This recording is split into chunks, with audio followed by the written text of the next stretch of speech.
not been to Minnesota in probably 20 years. Bring gas.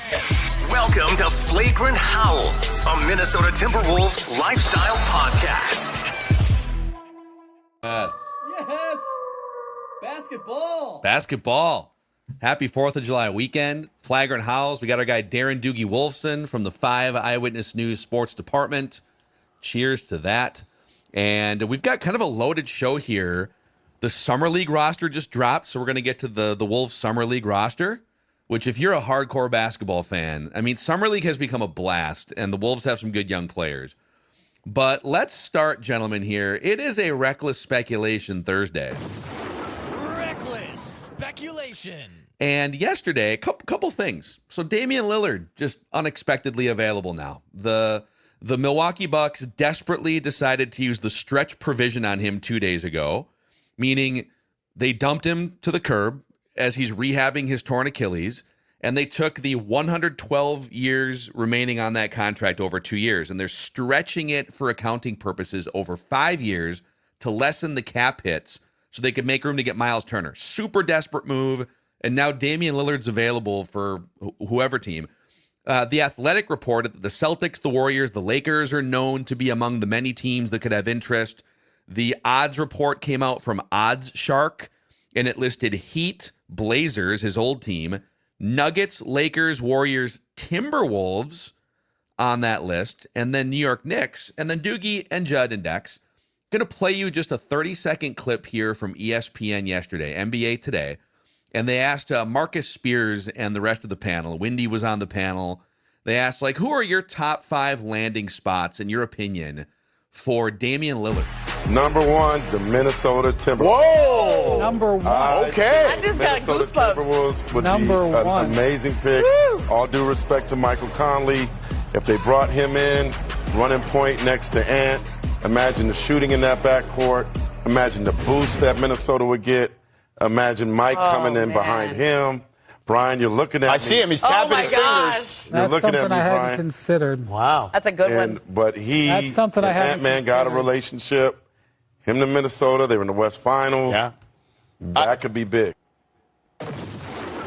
Reckless speculation. Wendy is so intrigued. Did you see that how you pulled that photo where he looks smitten? He literally looks smitten. He's like, I hadn't considered that, but it's brilliant. Yeah. Your thoughts, Doogs? Well, there is the Adidas connection. He touched on the Damian Lillard relationship. I can tell you I have zero knowledge suggesting that the Wolves have reached out to Aaron Goodwin, Damian's representative. That doesn't mean that won't take place at some point. The idea of Dame being the number 2 here, I love it. You don't need to play defense. There's protection behind you. Clear-cut number 2 behind Ant. Sign me up. Now, he turns 35 in a couple weeks. Yeah. Presumably, this Achilles injury will have him out the entire 25-26 season. So when the ESPN crew is alluding to Lillard with Mike Conley Jr., I'm thinking more about the 26-27 season when Mike Conley Jr. isn't here. Now, is it possible Dame comes back mid to late April? I suppose. That just seems pretty darn aggressive, though. So I'm thinking more about 2 seasons out, 26-27. Lillard at that point is 36 years old. But hey, you can come back from this type of injury. KD certainly has. There are other examples, not a ton, but enough. I would bet on Lillard having at least one more good season in his career, 26-27 in all likelihood. So yes, I like it. But would I bet on him landing here after hearing about his experience in Milwaukee? No. I'm not sure he ever wanted to be in Milwaukee, West Coast guy. So, Phil, my inclination is either Miami. I think there's been genuine Miami interest for a long time. So perhaps Miami or somewhere out west, whether it's the Bay Area where he's from, back in Portland, maybe. There's been some chatter. At some point, he'd love to finish his career where it started. Maybe that's 2-3 years from now. But I just think either Miami or West Coast. But it's one heck of a talker. It's a fun talker. But fit-wise, I freaking love it. Speculation. Judd, where are you at on this recklessly speculative topic of Damian Lillard in a Timberwolves uniform? It's fantastic, too, because you can make your pitch with no provision of a trade. Like, he's just out there now. And so what would the contract be? Because the Bucks have to pay him. So yeah, I mean, he's getting his money. Right. This is beautiful for Dame. This worked out brilliantly for Dame. So what would you sign him to? Like, you have one. The Wolves have essentially one, maybe two paths, as do the Celtics, as do a lot of other teams. Okay. It would. So he, like Duke said, he's already getting $112 million over 2 years. Well, I think it's stretched 5 years for the Bucks accounting, but Dame gets that money the next 2 years. Right. So would he demand more than like a mid-level exception or a vet minimum? Or would he look, because it's like, dude, you're already getting 60, like $55-60 million. So like for this to work for the Wolves, the only levers you have for this year while he rehabs are the $3.6 million vet minimum for guys who have been in the league for at least 10 years, which would only cost you like $2.2 million to your cap. I guess he could say, well, why don't you give me that taxpayer mid-level for like $5.5 million?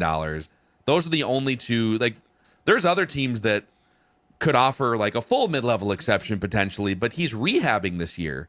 So I think even he would be reasonable and say, yeah, just get me in, let me rehab and wherever I want, or maybe in your facility. But it would be more about that 26-27 season if he's not available for this year. Will he sign a 2-year deal with someone? Does someone have room on that back end to get him? I don't think he's going to demand a lot, but what is his willingness to play for a vet minimum or something like mid-level exception or lower? Because those are the only levers the Timberwolves really have to pull, Dukes. I mean, why wouldn't he? He's already getting all that Bucks money. Why not? Now, if you're the Wolves, here would be my pitch if I'm Tim Connolly. Dame, you can rehab on the West Coast. Sure, we'd love you at Mayo Clinic Square at different points, but you can spend a good chunk of your rehab time out west. We will travel our staff out to you. And here is our plan.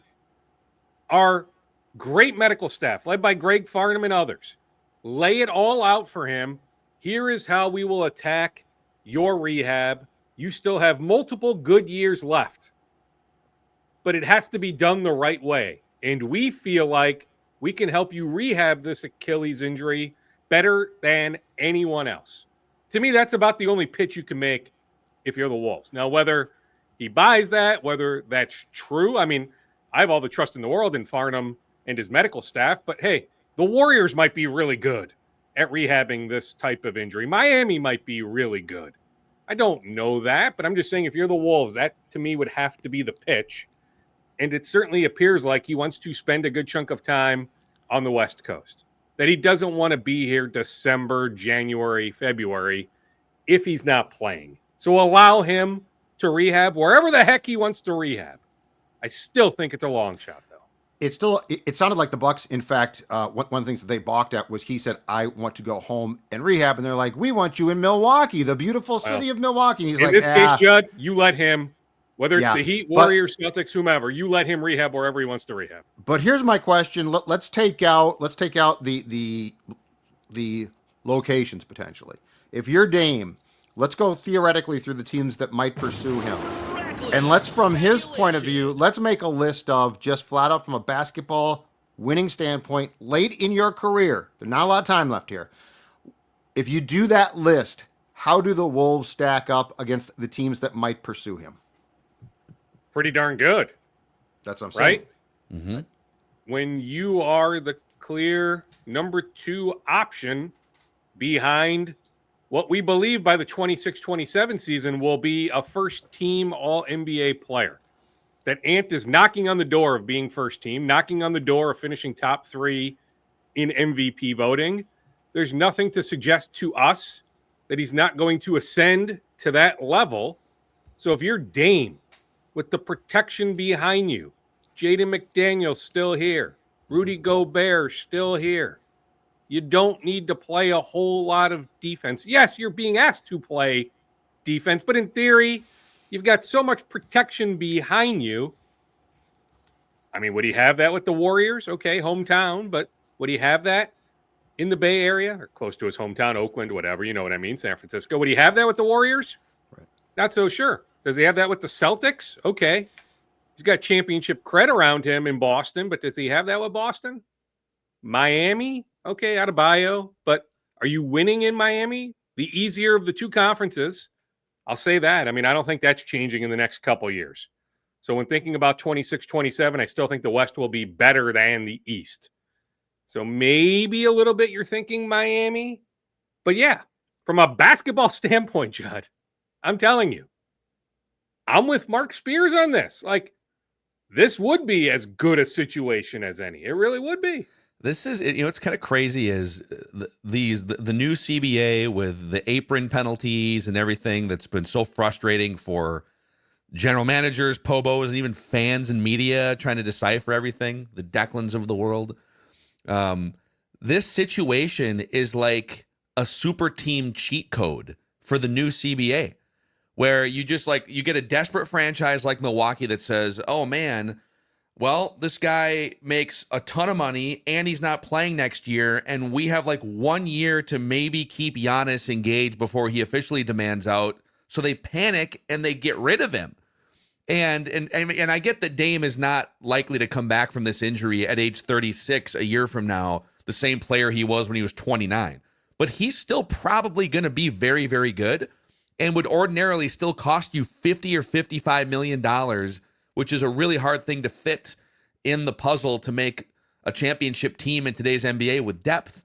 But instead, you got all these teams with depth that are on this odds list, like the Nuggets, the Lakers to some extent, Timberwolves. And this dude might play. We haven't heard from him on the money front yet, but he might play for a veteran's minimum the next couple of years. It is, it's a rare instance, but it feels like a cheat code in the new CBA world that we live in here, Dukes. Sure. Now, I understand it if you're Milton Newton and company in Milwaukee's front office, that you're trying, that Miles Turner gives you a better chance next year, again, in the weaker of the two conferences. Heck, I don't know how logical it would be, but couldn't you make some sort of case that Milwaukee can win the East as currently constructed, bringing back Porter, bringing back Trent, bringing back Portis? Now with Miles Turner, I guess it depends on what you think of the guard Rollins, who they'll all in likelihood retain. But you could make a case, not a super compelling case, but you could make a case that Milwaukee is right there. Okay, Boston, probably not down Tatum. Cleveland. New York, new head coach. Okay, we like the roster in New York, but are we sure? Okay, Philadelphia probably takes a jump up, but can Joel Embiid actually stay healthy? Can he play 70 games next season? I'm just saying, if you're Milwaukee, you could get there. I don't know if I necessarily agree, but I'm just saying, if you're Milwaukee's front office, if you're John Horst, if you're Milton Newton, others, Doc Rivers with Milwaukee, you can say, okay, with this roster as is, we can make a deep run next season. So let's do it, because we know that Dame is out. Miles Turner helps us that much. And yeah, it's probably a 1 year window. If they don't make a run next year, I think that's when chatter really picks up on the Giannis trade front. So I get it from Milwaukee's standpoint. I love the idea though, Dukes, of allowing Dame for the season to go home. Yes, you go out there. Yes. A-Rod and Mark Laurie give him the plane sometimes. You want to go somewhere, Sure. we'd like you to the come only here. It's prayer a private you travel. have is to allow that. I'm just telling you. Okay. He's not spending November, December, January, February here in the Twin Cities rehabbing. Fine. He's just not. That's fine. Okay. We'll send you some little Timberwolves. You want to call that swag, reckless speculation? Fine. He's not spending 4 straight months here rehabbing. You have to allow that. Your only prayer to land him is to allow that. Okay. Yeah, it's interesting. We'll see where it goes. And I think that shot translates. Okay, yeah. I get it. Significant injury. But when thinking about the 26-27 season, when the Wolves championship window, to me, is still pretty darn wide open, that shot isn't going anywhere. That clutch gene that Dame has, that decision-making, I don't think the Achilles is changing that. I really don't. To me, Dame is still going to be a pretty darn good player at 36 years old during the 26-27 season. Yeah. Let's get to the next thing that just dropped here. Literally, as we were hitting record on this episode of Flagrant Howls, the Summer League roster came out. Also, thank you guys. We're almost to 6,000 subscribers here on the Flagrant Howls brand new YouTube channel. So thank you. Awesome audience. Timberwolves fans are so much fun right now. Super passionate. It's an incredibly passionate fan base. So yeah, so if you haven't already, on the Spotify and Apple side, your experience has not really changed, but a 5-star rating and a positive review on that front can help us out, keep growing this thing. But the brand new YouTube channel, click that like button and the subscribe button and help us get to 6,000 and beyond there. So Dukes, the headliners here, you got the roster in front of you, but we got, so Yohan Biranger is probably the headliner. And I would say right next to him, Rob Dillingham is, and there were some questions like, all right, are they going to, I think he's going to be there, but he's officially on the Summer League roster. Jalen Clark, Summer League roster. Terrence Shannon Jr. is on the Summer League roster. So like some pretty heavy hitting dudes on a Summer League roster here. Jesse Edwards, Leonard Miller, who are both, Jesse Edwards is a 2-way contract guy. Leonard Miller is on the 15. But what are your thoughts here as you're combing through the Wolves Summer League roster? Yeah, no real surprises. I said on Tuesday, they have this guard from Loyola coming in, Des Watson. For people over in Ireland, CJ Fulton, the guard from Charleston, that's a big deal that one of their own gets to play in the NBA Summer League. But yeah, from our standpoint, it's Dillingham, it's Clark, it's Miller, it's Beranger, it's Terrence Shannon Jr. Now, hey, like Shannon Jr. is only going to play so much. Like, don't look for him to play heavy minutes. Same with Leonard Miller, even. How many Summer League games does Leonard Miller need to play in? He's already played plenty. So, you don't need to play heavy minutes. Some of these guys may play just a game or two. Like, I don't think the Wolves are chasing an NBA Summer League championship, that they're going to play these guys heavy minutes over the course of the 10 days, July 10th to 20th.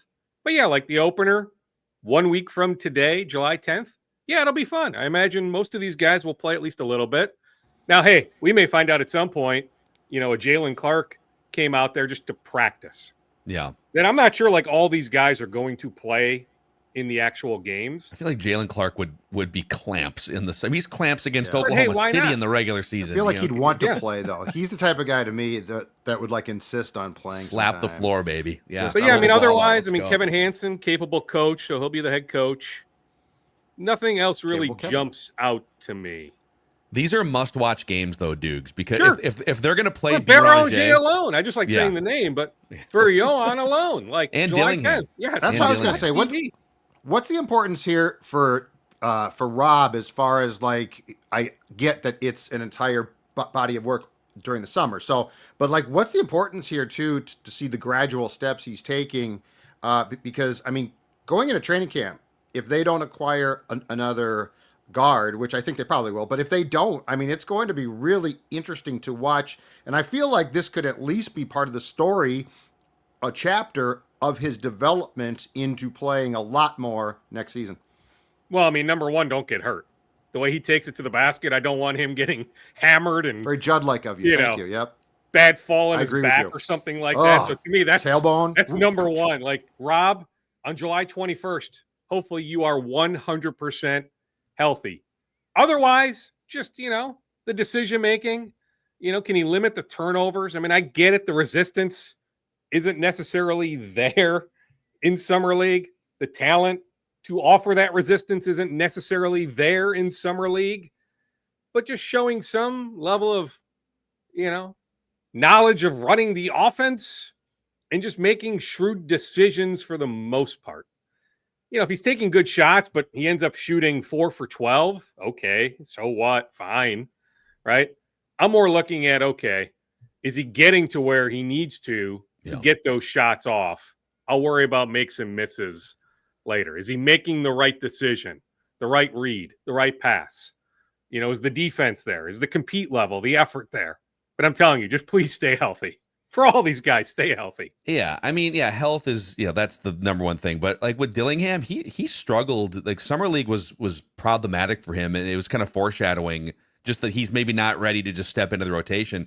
I'd love to see if they're going to play him if he's not just there to practice and they're going to play him. Well, I would I'd imagine love he to plays a see- little bit, right, Phil? I just don't know how much, but Yeah, I mean, but get downhill. be surprised Get if he doesn't. downhill, be a bucket. He should be dominating Summer League, I think, even though he's still one of the younger players there. I want to see him dominate a little bit. yeah, which fair. Absolutely. So, yeah, I mean, we'll be watching. Yeah, 1 week from today. Let's go. Yeah, you think about Cooper Flagg against Dylan Harper. Yeah, I mean, starting next Thursday, hoops galore for 10 straight days from Vegas. Amen. Amen. Hey, we usually do a Feedback Friday edition of Flagrant Howls, but we're going to be taking the holiday day off from this podcast. What? You're taking That's the right. 4th off? How dare you? We're taking some time off. We've been pretty much daily on Flagrant Howls I outside can of work some tomorrow if weekend you guys days want. here. Judd's going to go solo. I and got just nothing going on, so comb through the top 100 Timberwolves of all time. But we do have a couple Doogie-specific questions here from the Feedback Friday bin on a Thursday that we want to throw out. The first one's from Peter McFleeter, who chimes in here and says, it's a question for Doogie. I'm sure many Flagrant Howls fans, at least my age, still have the same question. With Glen Taylor out as the majority owner of the Wolves, what are the odds that we see jersey number 21 hanging in the rafters sometime the next couple of seasons? Appreciate your content. Easy to see why your channels have the success they do. Peter, thank you for the kind words. Mr. McFleeter, Peter, thank you for the question. I would say good chance that there's already been dialogue. Certainly A-Rod, but Lori as well. But A-Rod realizes the importance of repairing that relationship. Behind the scenes, there's already been work done. And hey, you talk to one of KG's good friends, well, multiple good friends here in town, Troy Hudson, Gary Trent Sr. Yeah, they think the likelihood is now incredibly more so with Alex and Mark in charge, with Glenn out of the picture, that something happens. What exactly that looks like? Is it a consultant role? I don't know exactly, right? I mean, Kevin wants to have his fingerprints on the roster, some of those things. I don't know what exactly it'll look like. Like, I know Carlos Boozer's now helping the Utah Jazz. Mm-hmm. Could KG do something like that here? Then obviously 21 hanging from the rafters. Long overdue. But yes, just to answer the question, yes, there's already been a lot of work done. I imagine that thing gets across the finish line soon enough. And 21 hanging from the rafters at the end of the day, and a night to bring him out to center court and have a ceremony is what I think we all want. Like, if he works for him, awesome. He can do but whatever. He wants more than that, Chad. He doesn't But I want mean, is that just contingent? If you say, hey, you know what? We're good on a personnel point. Like we'd love you to do some stuff, but we're good on, Tim Connelly's got this. Is he going to bristle at the jersey retirement now that Glenn's gone? I mean, I think there's some other role. Like, okay. Again, I like saying the name Beranger. KG Sure, in the gym working with Beranger, doing some on the court stuff. That's fine. Okay, so maybe there's nothing with the front office, but how about some work on the court? Something yeah. like that could make sense to me. Yeah, I just feel like we get too fixated on like what his role is going to be. We just want him to have a guy he doesn't detest so much that he won't come into the building and is easily the best player like all time right now in franchise history who's retired. Just So, Judd, to you get just the want him to jersey. have a card key in a cubicle, it sounds like. I just want to get his jersey in the damn rafters. That's all I want. I don't think it's that much. You to know what? ask. I have a hot take on that. And I want it. I'd love to see that too, because it's embarrassing that there's just like, it's literally like tributes to people who've passed away, or like the 35 years of Wolves basketball, and it's like there's no retired jerseys.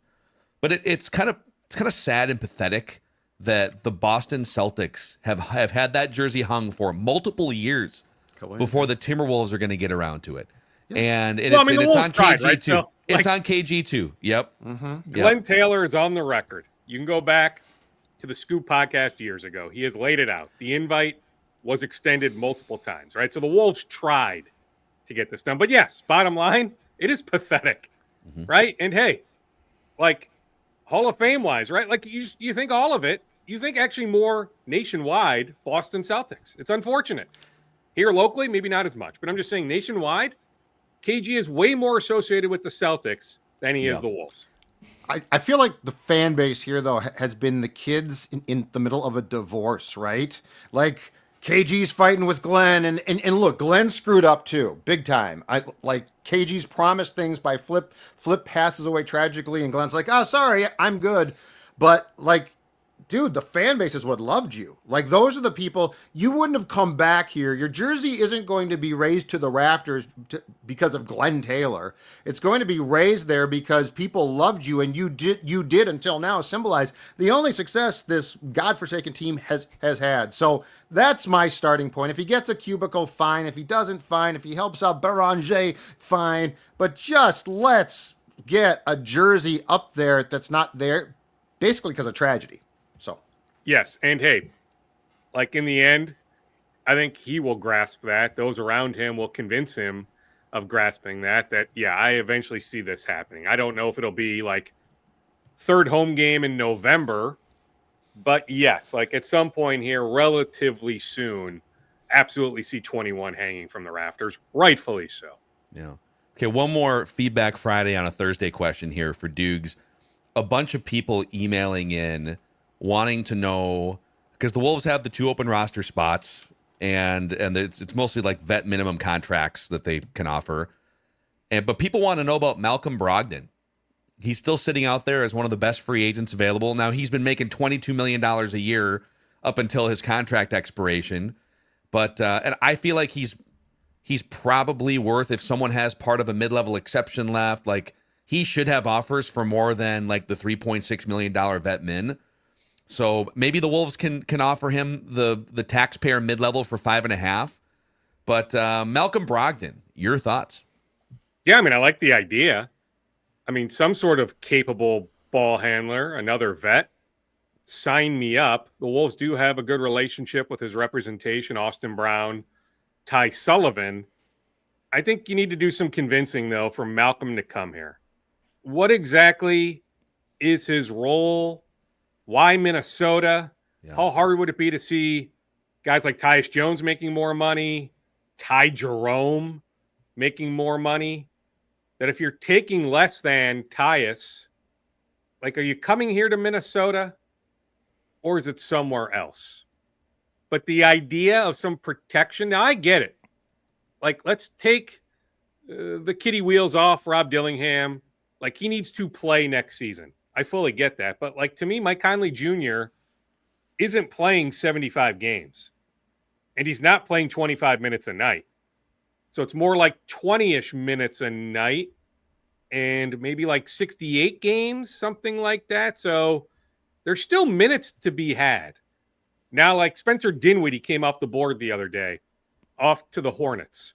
The Wolves were engaged, but my understanding is they never made an actual offer. So, like, anybody suggesting the Wolves lost out on Spencer Dinwiddie, it's hard for me to look at it like that, because if you don't make an offer, how did you miss out on the player? They weren't in on Dante Exum. Now, could it be a big? Maybe, but, like, they weren't in on Jericho Sims. I was curious, the Minneapolis native returning to Milwaukee, which I think is a good spot for Jericho, another guy for the Bucks. But I was like, okay, any interest from the Wolves on Jericho? No. The Wolves never engaged on Jericho. To me, Jackson Hayes, like, if you're looking for a backup big, a rim protector, you could do worse than Jackson Hayes. I checked on him. Crickets, nothing. The Wolves have not shown any interest. Not saying that couldn't change down the road, but so far this week, nothing. But some of these guards, yeah. Like, I'll give you another one. Jordan Clarkson. I'm told the Wolves did all sorts of due diligence on Jordan Clarkson. Now, it happened fast. You know, Utah, buyout, boom, committing to the New York Knicks. But the Wolves had legit interest in Jordan Clarkson. So to me, the optics suggest just them, whether it's answering texts or calls or making some calls, it seems like a ball handler is more of a priority than a big. Not saying a big is off the table, but on Brogdon specifically, I don't know if I see it. Yeah. Like, it would take some serious convincing. But the overall idea of Malcolm Brogdon, even with his health history, sign me up. I'd love to see Malcolm Brogdon here. See, the problem is for like a Brogdon, he's in his early 30s, so he's getting up there, but he's going to want to play 30, let's call it 25 minutes a night-ish, and he's going to want to know, are there 3 cooks in this point guard kitchen, or are there 2? Because if there's 3, this is where the Wolves have to decide if they're going to bring in someone like that. That means, I think, it's at the expense of either Conley moving to a DNP CD role, or it's Rob Dillingham for the second straight year moving into a DNP CD role at the end of the bench. That can't happen. And it can't happen. Yep. So, I mean, you do have, I don't know if he's put pen to paper on the qualifying offer, but he is listed on the Summer League roster. Tristan Newton was maybe more so off the ball, but okay, if you have him back on a two-way, you could get whatever, 40-something games out of Tristan if you need another guy. Plus, Ann is initiating the offense a ton anyway. Plus, DiVincenzo is fully capable. So that's where it's difficult. If you're Brogdon, if you're some of these guys, what exactly is your role? Yeah. So maybe there's some Wolves interest, but we may have to go pretty far down the list to find who they ultimately end up with. Yeah. Darren Doogie Wolfson. By the way, Rocco Zakarski, the other 18-year-old 7-footer, he will be on the Wolves Summer League roster once this trade from draft night is turning. It's like the Wolves are being folded into like a 6 or 7 team. It's all like from the Durant trade, but there's a bunch of these little trades that are going to wind up being put together with the Durant trade. Yeah, it's not like the Wolves are ending up with Cam Whitmore from Houston. Okay. So, yeah. Or Durant. Like, these previous agreed to trades are just being all, looped together. Like bundling them together. Yeah, in the end, it looks like it might be a 7-team trade, which will set an NBA record, but I've not heard of like more players, actual players. They're going for the Guinness record. I'm with Declan now. Let's simplify this whole. This CBA has my head. I'm gonna puke. It's spinning so much. The Michael Scott line of "explain this to me like I'm 5" has I've asked that question like 9 times in the last week. Like, explain this, just like Damian Lillard. Like, he's on this crazy buyout. Like, what does this mean for the CBA? Explain this to me like I'm 5. I don't know what's happening. But that at least makes sense. The stretch provision. The stretch provision is sort of a hockey thing as well, a buyout but like last night I see it's going to be a 7-team trade. I'm like, what the hell? Oh man, okay. Oh, it means people nothing. thought it meant like new parts of the trade. By the way, the stretch provision's great because I don't know how they decided on this, but it's what if you've decided we have to punt on this player, but we still owe a ton of money, right? You take what's left on the contract. So 2 years, you multiply it by 2 and then add a year on top of that. And then you get to stretch the remaining money over that amount of time instead of the original contract amount. It's the same exact thing. It pretty much is. Just stretch it out. There are certain rules. Like, depending on what you've already done, it's not quite that simple.